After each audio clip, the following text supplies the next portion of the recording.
Lolu hlobo lwegciwane litholakala esifundazweni iGauteng kodwa njengamanje libhebhethekela nakwezinye izifundazwe ngesikhulu isivinini. Izolo bese singaphezulu kwamaphesenti angama-80 isibalo sabantu asebehaqwe lolu bhubhane eGauteng.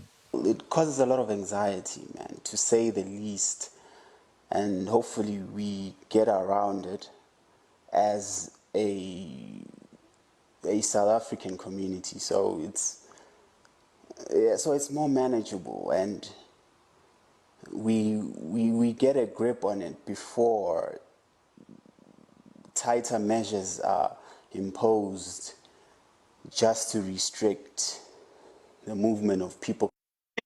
Zezempilo seyiqinisekise abantu bakulelizwe ukuthi ukusheshsha litholakala lolu hlobo lweligciwane kuzosiza kakhulu eqinisekiseni ukuthi ingqala sizinda yezempilo ikulungele ukubhekana nehlandla lesine lololu bhubhane. Kodwa ke umnyango usunxusa ukuthi abantu bayigweme imibuthano engabhebhethekisa lolu bhubhane. Iningi ke libonakala lingabaza ukukhoqisa izinhlelo zalo zangesikhathi samaholide kaKhisimusi. With this variant coming, it actually feels frustrating that we might not be able to spend quality time with our families due to this variant. It just doesn't sound good. It doesn't feel right, because same happened last year for the same reason. It's just but not right. It's just but not nice.